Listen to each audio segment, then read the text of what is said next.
1959, tens of thousands of Tibetans trekked across the mighty Himalayas, emerging from centuries of isolation into a world completely new to them. Among the thousands fleeing their homeland was 49-year-old Dilgo Khyentse Rinpoche, one of the greatest Tibetan lamas of the last century.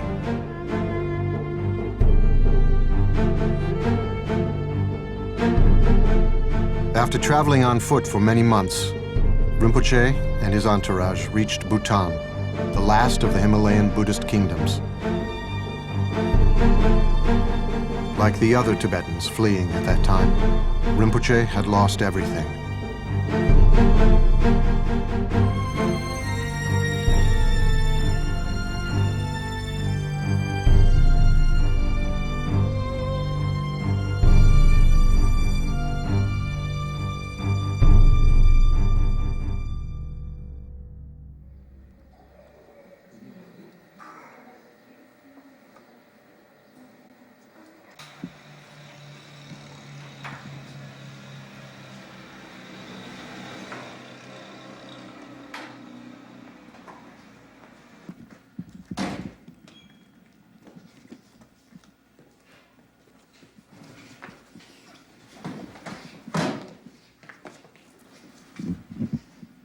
The Khyentse Rinpoche, one of my important guru, and since now quite some time, I received so many teachings, many important teachings, especially the teaching of the realization or the experience of Rigpa.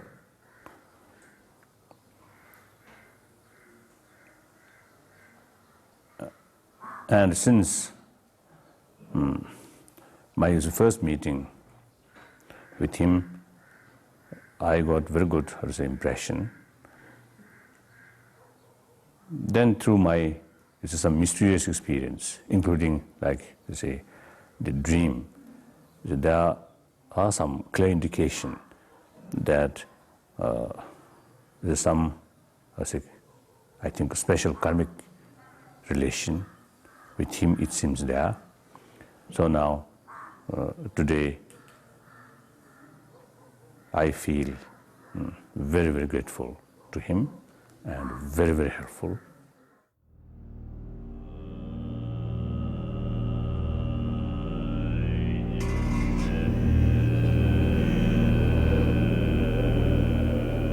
Khyentse Rinpoche was born in the Dilgo family in the year 1910 in the valley of Dengkok, eastern Tibet.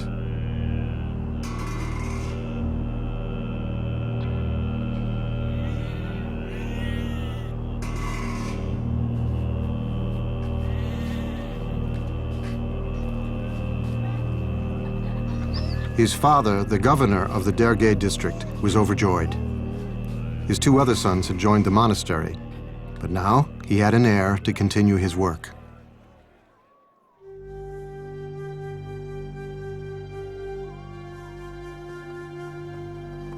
In a hermitage behind the Dilgo estate lived Mipam Rinpoche, one of the most influential and revered scholars of the time.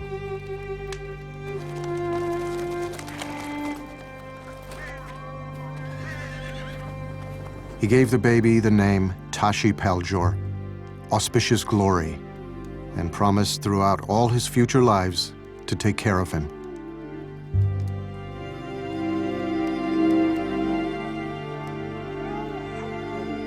Many Buddhist masters advised that Tashi Paljor should enter the spiritual path. "I'm not going to let him become a monk," his father insisted, who would manage the family's estate and lands.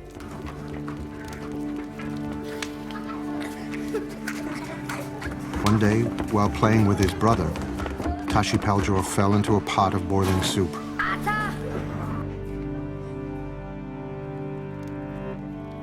His lower body was badly burnt, and he was bedridden for many months. Without any real signs of improvement, the parents lost hope for their son's life. Helplessly, the father asked his son, "What should we do?" "Well, it would help If I could wear a monk's robe, the son replied. With a heavy heart, the father agreed. Tashi Peljor's entrance into the monastic life meant the end of the Dilgo family line. But the boy's health improved, and he was happy. The young boy received his novice ordination from Khenpo Shenga, a well-known Buddhist teacher from eastern Tibet. During the ceremony, he was given the monastic name Rabsel Dawa, brilliant moon.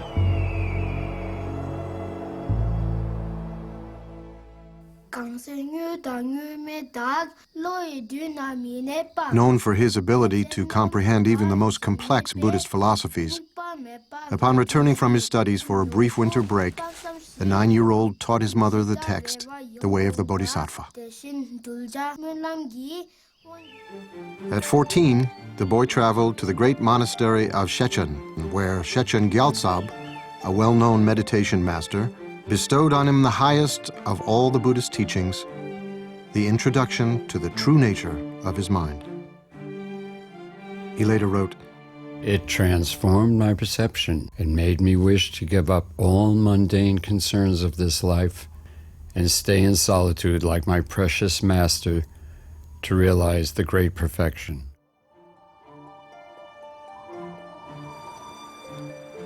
Over the next few years, the Dilgo son stayed in a cabin next to his teacher's hermitage. It was here that the young boy was officially recognized as the reincarnation of the great 19th century Buddhist master, Jamyang Khyentse Rinpoche. From that day onwards, the young Dilgo son was known as Khyentse Rinpoche, the precious emanation of Khyentse. In 1926, while traveling in eastern Tibet, Khyentse Rinpoche received a letter from his father, notifying him that Shechen Gyaltsab had passed away. Feeling as if his heart had been torn from his chest, the 18-year-old wrote, "Alas, qualified master, though I followed you, the Buddha, in person, I haven't come to a true understanding about the instructions. How can you leave me behind like an abandoned orphan?"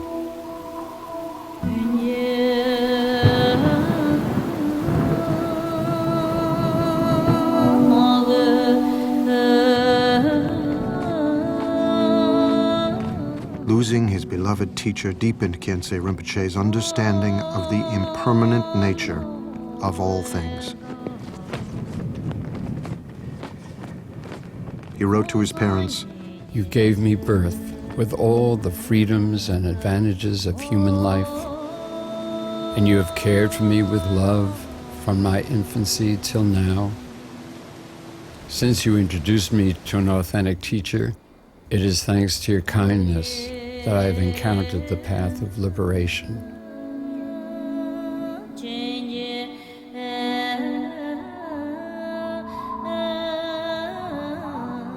For the next 13 years, Khyentse Rinpoche isolated himself in the caves of eastern Tibet.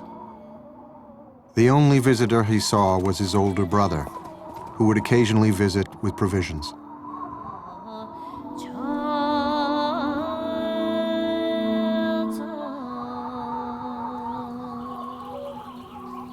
A cuckoo near his cave served as his alarm clock. As soon as he heard it, around 3 in the morning, he would get up and start a session of meditation. After hearing, thinking about, and meditating on the life of my perfect teacher, I have resolved to slip quietly away from all this life's concerns and head for the wilderness of overhanging cliffs alone.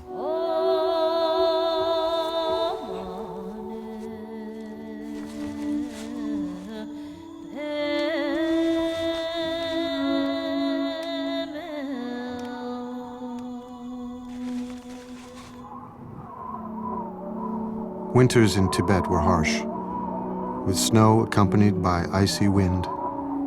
However, day and night, he wore only a thin white cloth.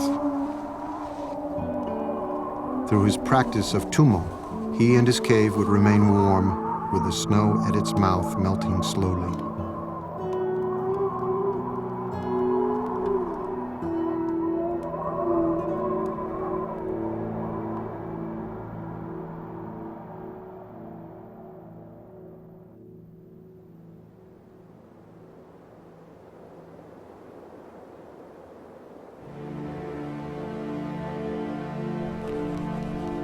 Although for now your sun will hide away in mountain glens, your smiling faces will be with me always. And if I reach the citadel of experience and realization, I shall repay your kindness. Of that you can be sure.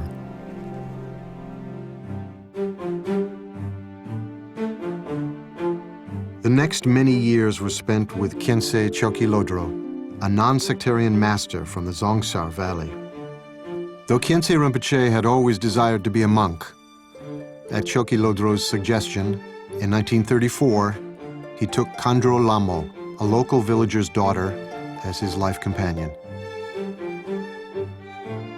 Over the next few years, Khandro Lamo gave birth to 2 daughters, Chime and Dechen. I was very young, and Rinpoche always goes for retreat. And we can see only once or twice in a month, not more than that. That I remember. Then he used to send us to collect some flowers, and he offered mandala. And then his whole day he stays in the cave, so we are not allowed to see him. Sometimes we reach your food outside the cave and then go back. He hardly comes home. He always in the retreat. When I was very young, I never knew he is my father. We thought it's my guru, and I never knew he's my father.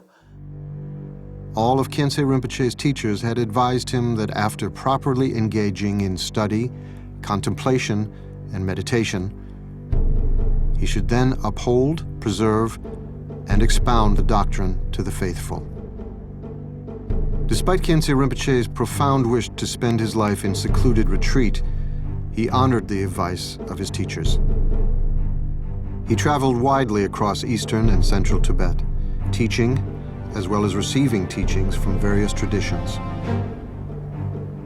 At Khyentse Chokyi Lodro's behest, Khyentse Rinpoche traveled to Rekhong in northeast Tibet. There, he taught the great treasury of precious revealed teachings to nearly 2,000 yogis. It was the start of Khyentse Rinpoche's selfless dedication in making the Dharma available to those who are interested. This commitment lasted until the end of his life.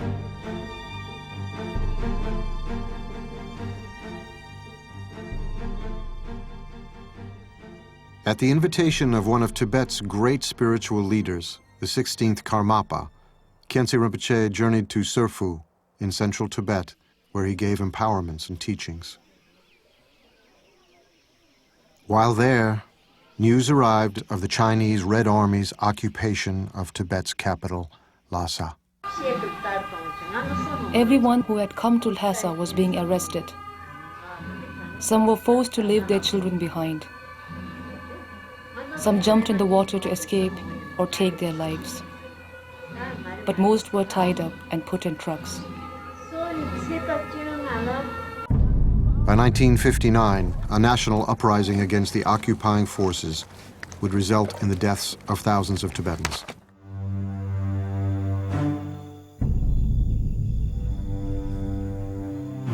Khyentse Rinpoche realized that his commitment to teach the Dharma was no longer possible in his homeland.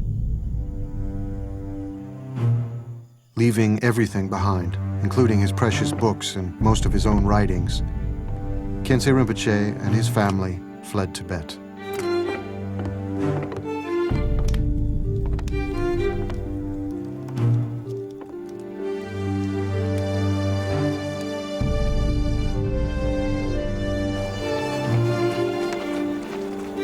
Traveling southwards, the group could not even make a fire for their food out of fear of being caught.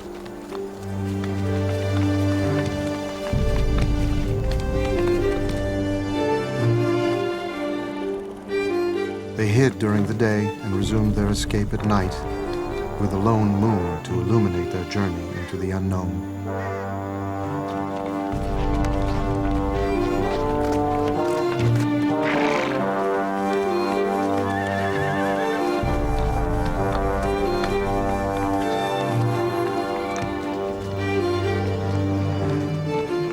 After traveling for many months, Khyentse Rinpoche and his family arrived as refugees in the nearby kingdom of Bhutan.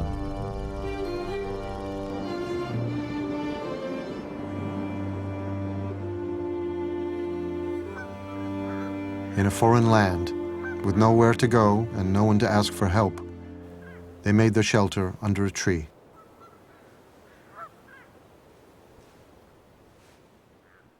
Of course, the eventual fall of Tibet in 1959 was a devastating loss. But with Khyentse Rinpoche alive, we did not lose everything, because in this one man, all of Tibet's Buddhist heritage was actually embodied. What was extraordinary was that he took on his glorious manifestation at the very point when Tibetan teachings were arriving in the West and spreading throughout the world. Only a few months into his arrival in Bhutan, devastating news reached Khyentse Rinpoche. His beloved teacher, Khyentse Choki Lodro, had passed away in the neighboring monarchy of Sikkim. Khyentse Rinpoche immediately left for the funeral ceremony and carried out most of the duties involved with enshrining the remains of his teacher.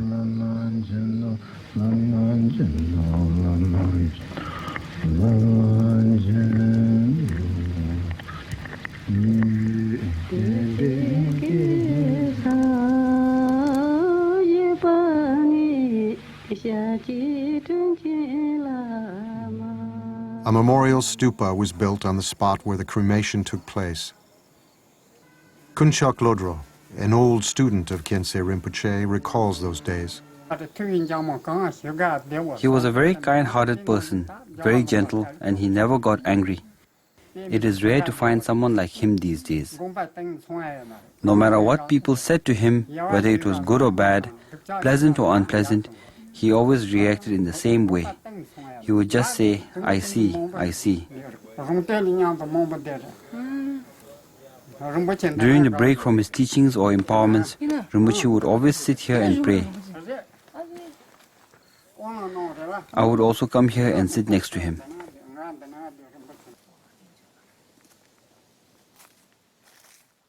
In 1962, Khyentse Rinpoche's younger daughter, who was studying in India at the time, fell ill. He quickly traveled to be by her side.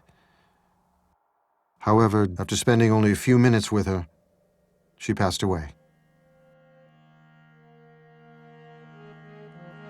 Though unfamiliar with the local language and lacking resources, Khyentse Rinpoche carried her body to the bank of the Yamuna River. He spent the whole night gathering wood and preparing the funeral pyre. In the early dawn, Khyentse Rinpoche cremated her himself.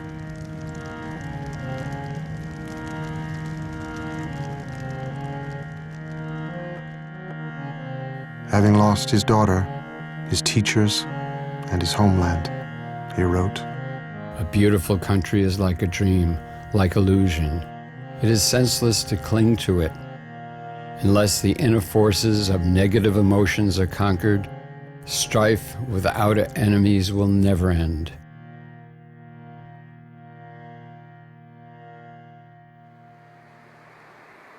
In Bhutan, the Queen invited Khyentse Rinpoche to teach at Simtoka Dzong, a centuries-old fortress that contained a school. During the day, he would teach grammar and handwriting. During the evenings and weekends, he would give Dharma teachings to anyone who requested them. One day, the Queen of Bhutan visited Rinpoche with her small child, the future king, His Majesty Jigme Sengye Wanchuk. It was the first of many times that they would meet as teacher and patron.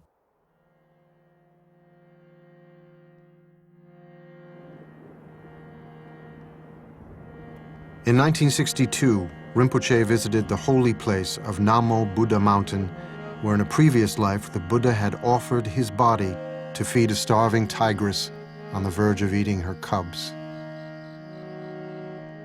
That night, he had a vision in which he climbed to the summit and met his late teacher, Shechen Gyaltsab, along with two of his other teachers, Shechen Rabjam and Shechen Kantrul. Seeing Rabjam and Kantrul with his late teacher, he understood that they had passed away in prison and cried out, "The Buddha Dharma has faded. You have been killed by the communists. The happiness for beings is gone." The three masters answered in unison, "Serve sentient beings and the Buddha Dharma. By doing so, there will be immense benefit. The combined blessings of the three of us will take birth in your bloodline to serve the Dharma and all beings." Later, news reached Rinpoche that his teachers had indeed passed away in prison. In 1967, Rinpoche's daughter gave birth to a son, who was recognized as Rabjam Rinpoche, the combined reincarnation of the three Shechen masters. Khyentse Rinpoche himself raised his grandson and spiritual heir from the age of 5. I myself, when I was very young, I loved Rinpoche very much, like my grandfather. I could see him as like my grandfather. I don't know much about the qualities of the spiritual master and all this, but I just, hanging around, playing with Rinpoche. And Rinpoche also, whenever he gets time, he makes drawings for me. He's a very good artist.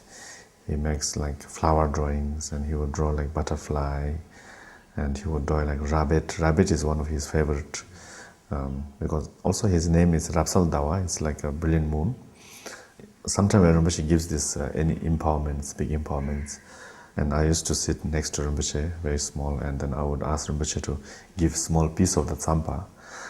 And usually these are like sacred objects, you don't play with them, but Rinpoche is so kind to, he would take small piece of dharma and give it to me, so I can just sit next to it and make some toys and all these kind of things. Those are like my kind of childhood memories with Rinpoche. To accommodate Rinpoche's family, Her Majesty the Queen offered Khyentse Rinpoche a house in Bhutan. This house was Rinpoche's first permanent residence since fleeing Tibet.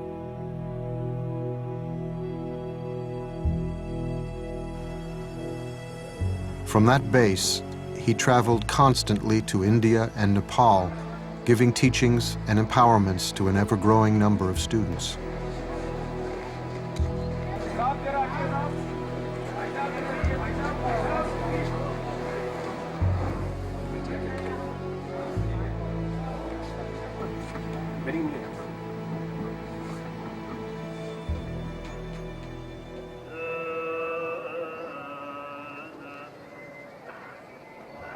In Nepal, thousands of monks, nuns, and lay people descended into the Kathmandu Valley to hear him recite the entire collection of the Tripitaka, the words of the Buddha.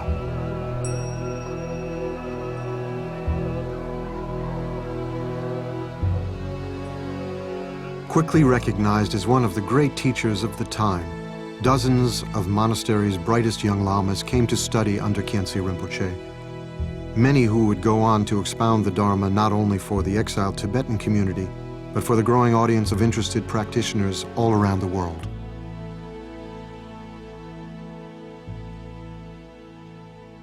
To be a good spiritual lama or a master is one thing, but to be a good human being, good, soothing, trustworthy, someone who would not judge us, someone who can be anything, friend, father, brother, someone who is ready to be one of you, like just mingle with you in your really mundane conversations. No, of course, someone who can switch into someone who gives you advice on worldly matters, life management. I have met many great masters, I must say. I'm very fortunate. But not all the masters are that easygoing. So this is where I have to say, Shechen Rinpoche, such a unique quality. He is, of course, as we all know, a great master. But he was a good human being. Khyentse Rinpoche was close with many of the great meditation masters of his time. They not only exchanged their knowledge of rare texts, but they also had the time to share jokes.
In 1980, during a 2-week retreat at Tiger's Nest in Bhutan, Rinpoche had a vision of the great 18th century master Jigme Lingpa. In this vision, Jigme Lingpa blessed him as the lineage holder of the heart essence tradition, the innermost secret teachings of the great perfection.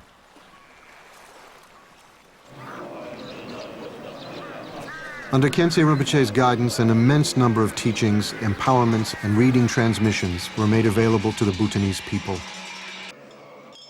Upon reflecting on Khyentse Rinpoche's impact on her country, the Queen Mother wrote, because the great masters of Tibet were forced to escape their homeland, Dilgo Khyentse came to live in the medicinal valleys of Bhutan. He came to our country through the power of past karma and prayers, and protected Bhutan with his unceasing blessings.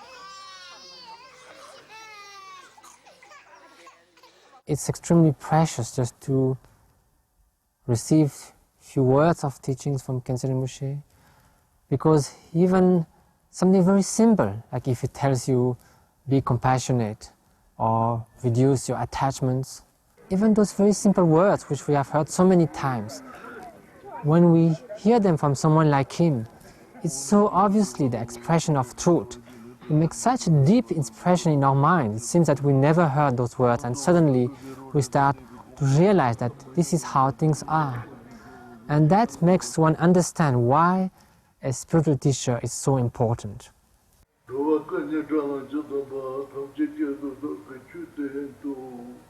Rinpoche had over 60 teachers from all the 4 schools of Tibetan Buddhism.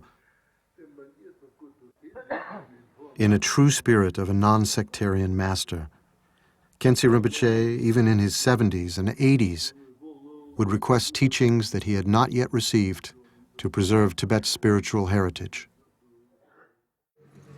Here, he receives an oral transmission from Jamgang Kongtrul Rinpoche.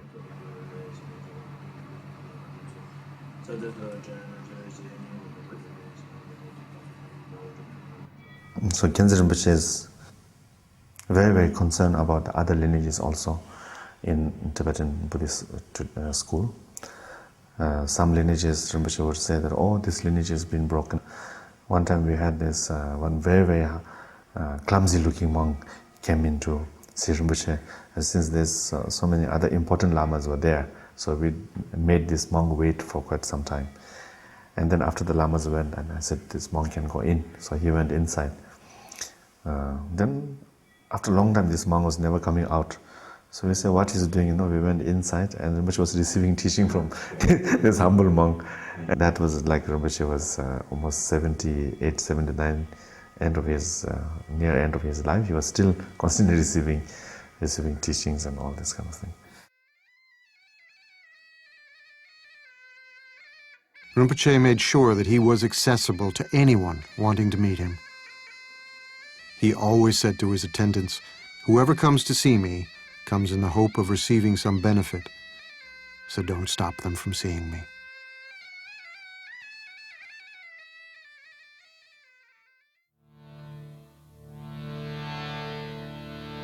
In 1976, Rinpoche's work for the welfare of others took him to Europe and North America. All those who encountered him felt the embrace of his compassion and love.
What did you want to ask? How did you get so big?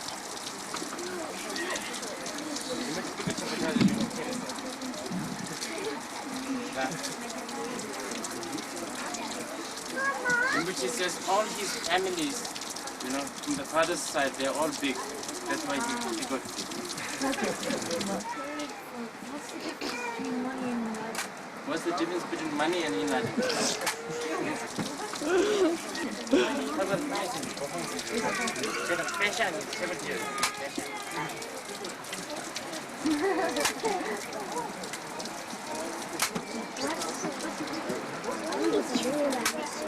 Money you can finish, but enlightenment you can't finish.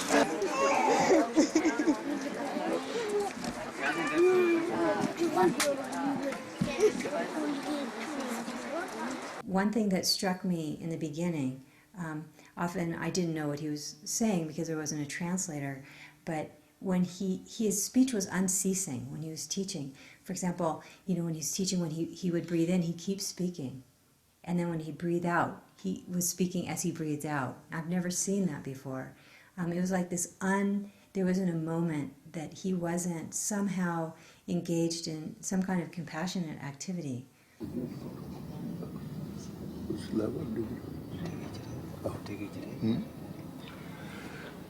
Yarsi Pocheva Shani, Shani Rata, them Platon Kayamun, Ombajom, Shishini, Tomar Shani Zajatim, Jite Chopamel and Gidru, Hisumbatar, Lokusonji, only the sender one, Devati sender one, Lepaya, Hipata. Domba Sonji, Petemba Goru, the Tomba Chushe Persepala, Tomaja, the Sendorwa, Garcheva Yana, Senki Shavandar. Number Topalunga, charge to you, the deep Kasum Pasha, Jicho, Mona, to Gandasa, Tatari, Pachayu, to Shovachava, Vadel, and Shadicha Taji, Nuramazina, Senleporo, Nipa Mum Pishana, Shanitim, Karchela, Shanitim.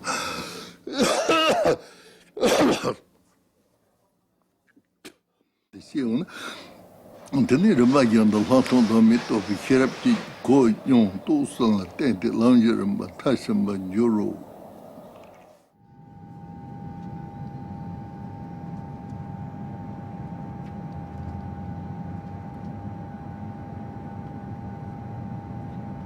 After decades of complete isolation, Tibet was made accessible by the Chinese government.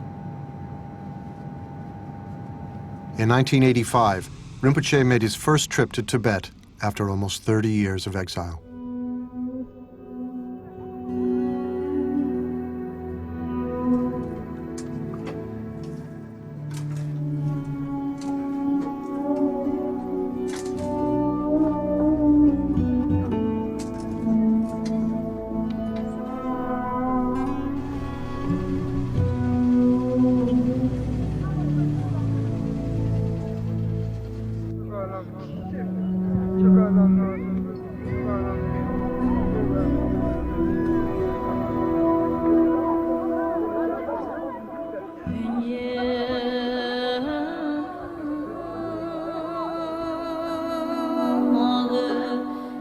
Though he was 75 years old, he visited every monastery to which he was invited.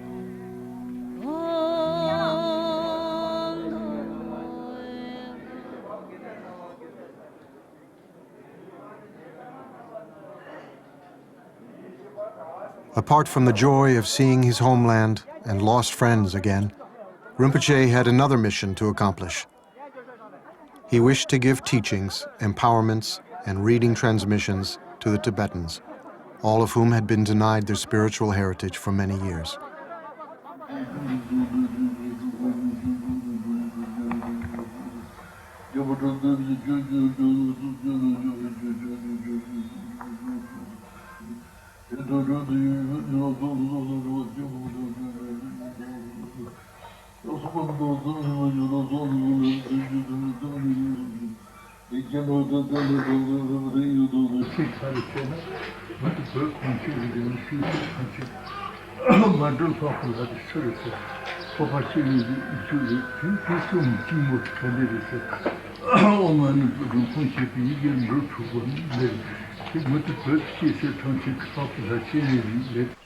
In 1988 and 1990, Rinpoche made 2 more trips to Tibet to continue his mission.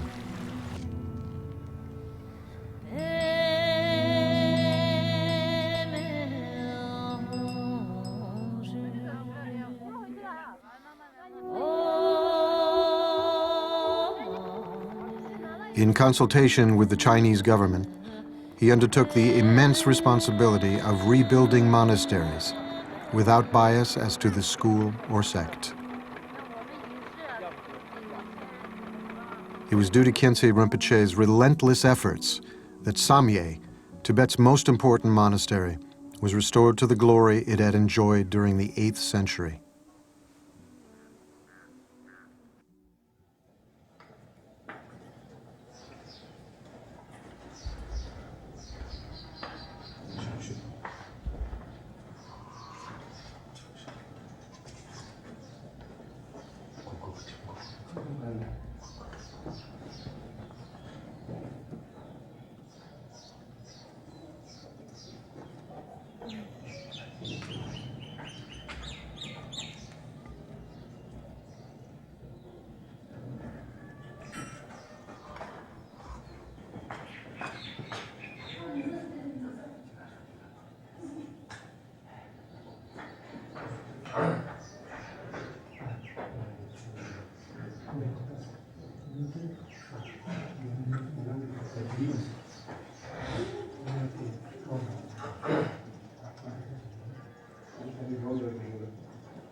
Khyentse Rinpoche had a gift for making you feel special, as if you were the most important person he had met all day.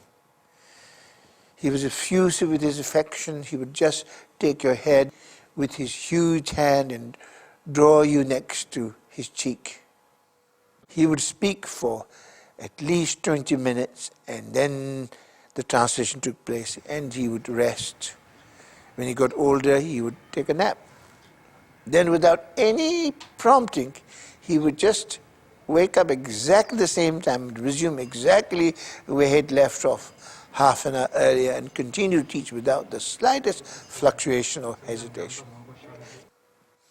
I sometimes think that Dilgo Khyentse Rinpoche's greatest contribution, besides all his tremendous achievement, was the simple fact that he came and lived and taught in our time. An enlightened being actually manifested here, and we were fortunate enough to witness it.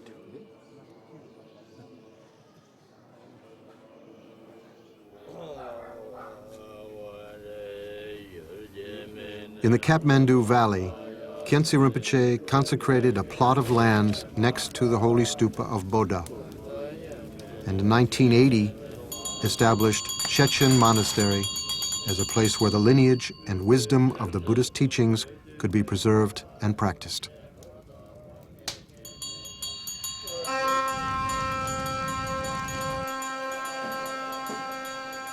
There's simply not a single defect you can find in whatever it thinks, whatever it does, whatever it says. So that gives you a complete confidence that this is someone who can truly show you how to use your human life. Also, what is extremely striking is that at no point, whenever he helps his disciple, you can never have the slightest doubt that he kind of gets any benefit himself.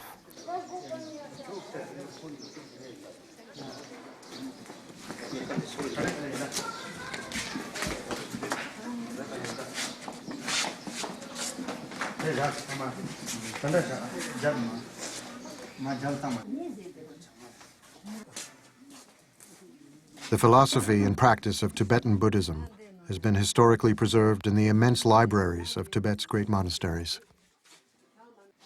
With the destruction of these institutions during the Cultural Revolution, Khyentse Rinpoche ensured the survival of many of these rare texts for future generations by collecting and publishing over 400 volumes of books.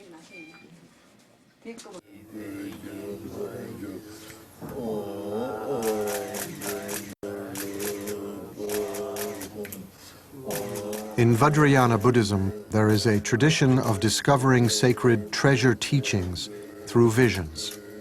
Khyentse Rinpoche, known as a great treasure revealer, taught many of his visionary teachings to his students around the world. As an author, whether he was on a flight or in his private chamber, he composed numerous poems, meditation texts, and commentaries. His writings fill 25 volumes in more than 10,000 pages. Throughout his life, Khyentse Rinpoche's singular focus was the path to freedom and how to communicate that to others. Khyentse Rinpoche's teaching and his life were one. The Buddha explained very detailed the qualities of the gurus. So I found in him those the very good qualities. He great practitioner as well as great scholar, and particularly his basic belief or basic attitude is the non-sectarian, which I very much appreciate.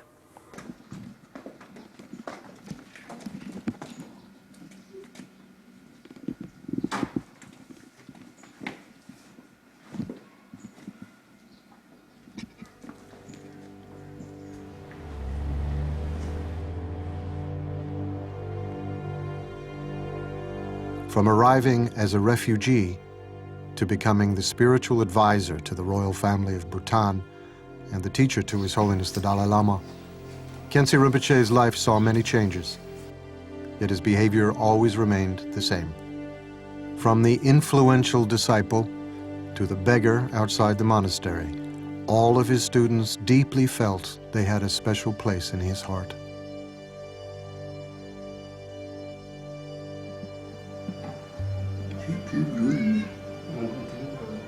In 1991, Khyentse Rinpoche was obliged to cancel a fourth trip to Tibet.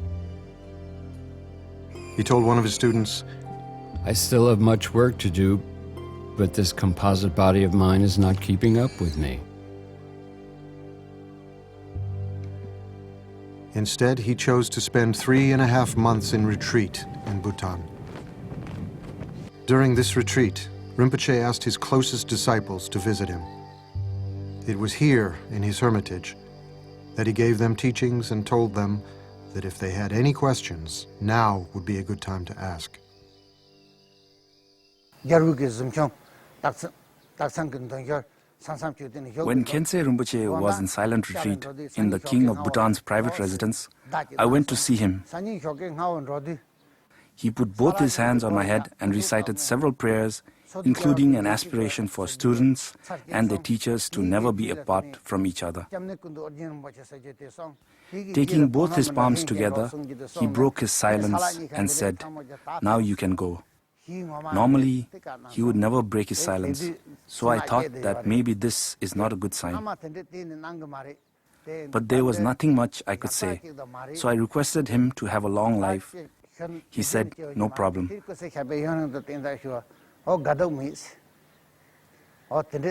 That was the last time we spoke. After completing the retreat, Khyentse Rinpoche visited the site where his new house was being built. To a disciple, he jokingly said, An old man like me who is about to die is building a house to live in. Isn't it ironic?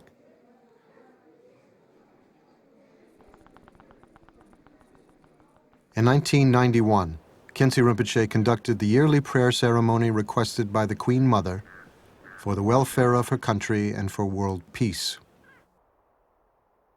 A few hours into the ceremony, Khyentse Rinpoche fell ill. On the final day of the prayer, at his disciples' urging, Khyentse Rinpoche was rushed to the hospital. In the early hours of the next day, Khyentse Rinpoche passed away.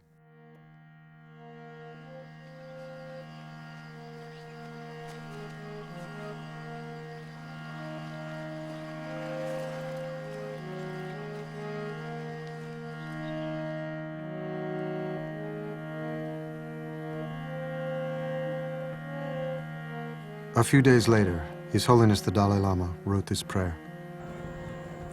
The more helpless beings are, the more it is your true nature to love them. Therefore, to ripen and liberate all beings in this dark age, reveal swiftly the moon-like face of your emanation. A year after his passing, in November 1992, Rinpoche's cremation took place in Bhutan.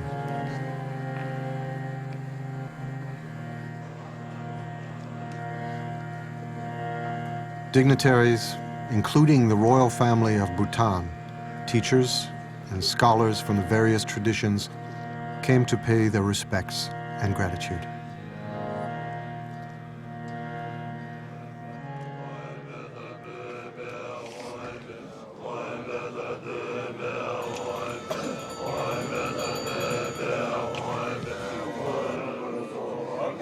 Representatives of the four schools of Tibetan Buddhism, along with the Je Khenpo, the chief abbot of Bhutan, presided over the cremation.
After Rinpoche passed away, this is the most important thing, is to find the true reincarnation of Khyentse Rinpoche. So, since Rinpoche told us many times to go for Trishul Rinpoche, so we asked for Trishul Rinpoche to find the reincarnation of Khyentse Rinpoche. All around the world, Khyentse Rinpoche's students eagerly waited for his return. After a few years, Trulshik Rinpoche had a vision that revealed the year of the child's birth, the names of his parents, and the place where he could be found.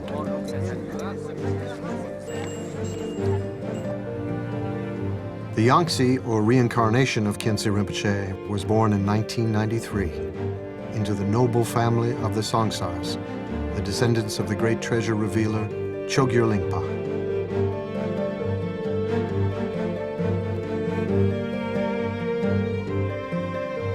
Under the care of Rabjam Rinpoche, the Yangtze's upbringing took place.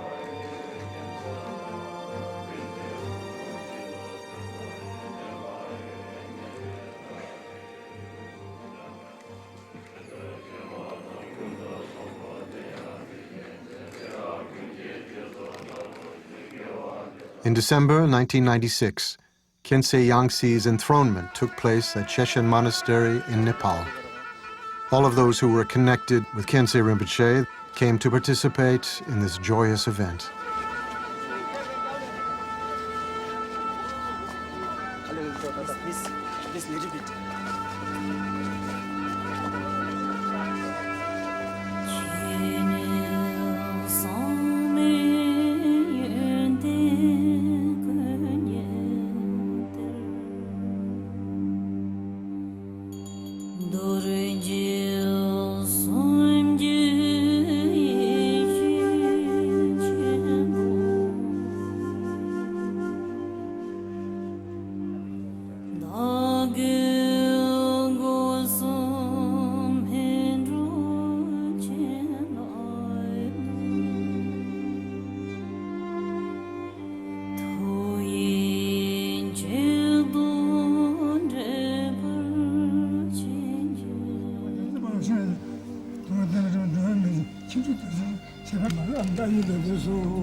We are quite fortunate to see him, to receive his teaching. So therefore, now it is very essential to implement his teaching in daily life, so that we will be a good disciple of good Lama. So that's very important.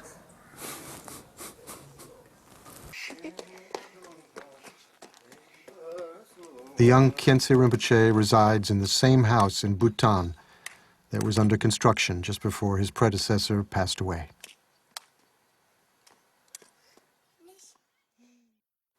Khyentse Rinpoche still lives in the heart of all his students.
सर्वस्य